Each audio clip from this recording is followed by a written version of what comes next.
I'm Vince Weston, and this is my final on the 1934 Duesenberg SJ by Ravel in 1/48th scale. And as you can calculate, it's half the size of the ones we normally build. I've made my decision. Well, there wasn't a lot to show during the whole time that I was building this, since it's pretty simplistic. Not really, but anyway, um, I decided to paint it similar to the box art because I thought that'd be sort of accurate.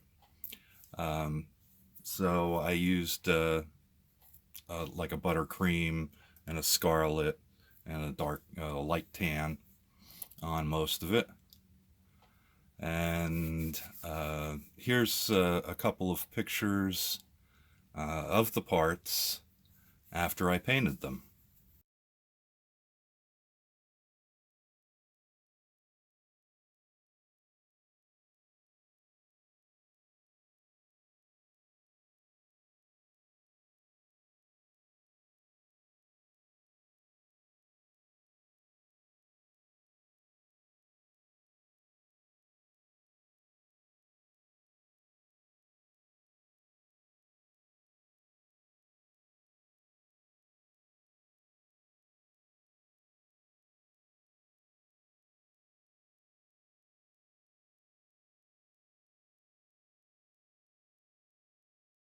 You've seen that now, and this is the big reveal of the little tiny car. There we go. Can you see that? Yeah, it actually even suits the size of this little wall. Let's see if we can get in a little closer if I don't go the wrong way. Oops, and I am going the wrong way. There we go. Okay, so there's a little bit more. I did use craft acrylics on this, and like I said, I was attempting to match the box art. I painted all the parts up as you saw. I used a slight brown wash to do the panel lines and all the other hood pieces. Everything went really well in painting and getting it all ready. The only thing I really didn't like was these wheels. They're supposed to be wire wheels, and I stripped the chrome off, hoping it was just the chrome. But as you can see, where it crosses closest to the wheel, it didn't really, it wasn't really there. It's rounded, it's got in the back of the mold, it's got it, but it looks like maybe they engineered this backwards and should have put the rounded parts to the outside. So I used a Malto pen and redid the chrome on the wheels. I also sanded those little tiny wheels, so there is some scuff to them. Like I was saying, the build went pretty well until I came to final assembly, and you wouldn't believe how much of a pain in the neck these exhaust pipes are to make them fit to the exhaust. It was pretty tough. Let's see, we got a pretty good angle here.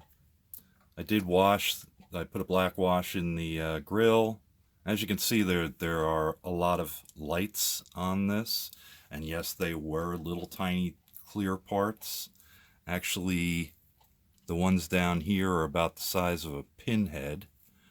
Also, I drilled out the horns and used a Malto pen to make them chrome again, and I dropped in a little flat black in the bottom to make them look even deeper. So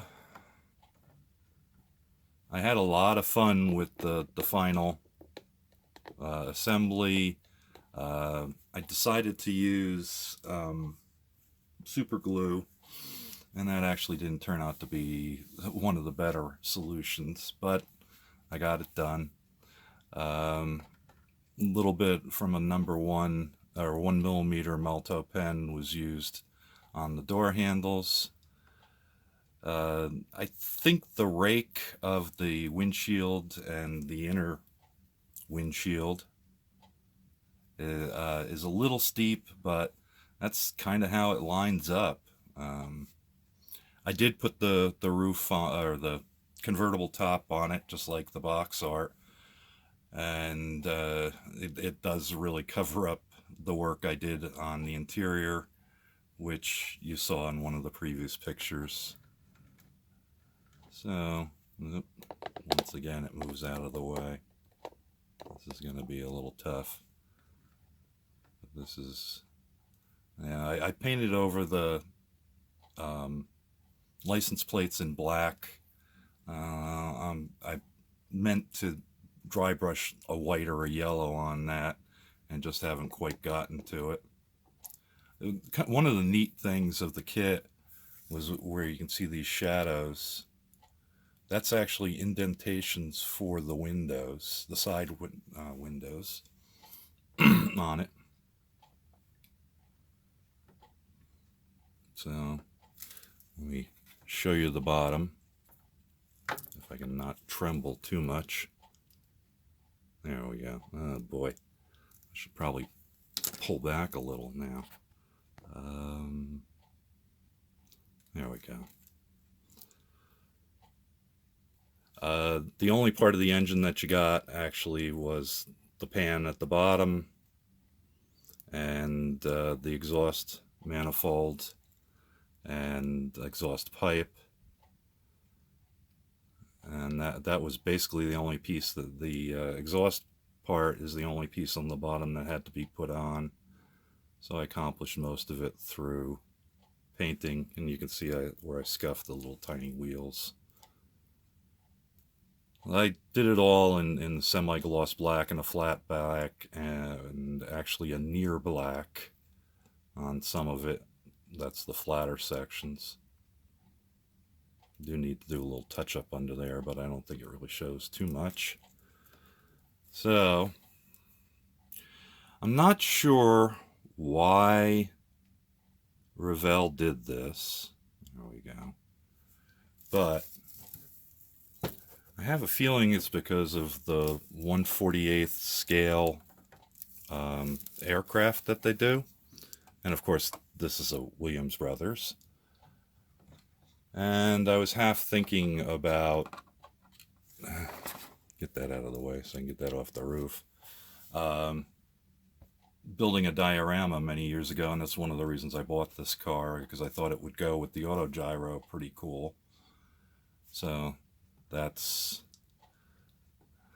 the possibility for a dio that I'll have to do sometime in the future. I did talk about that when I was building the auto gyro.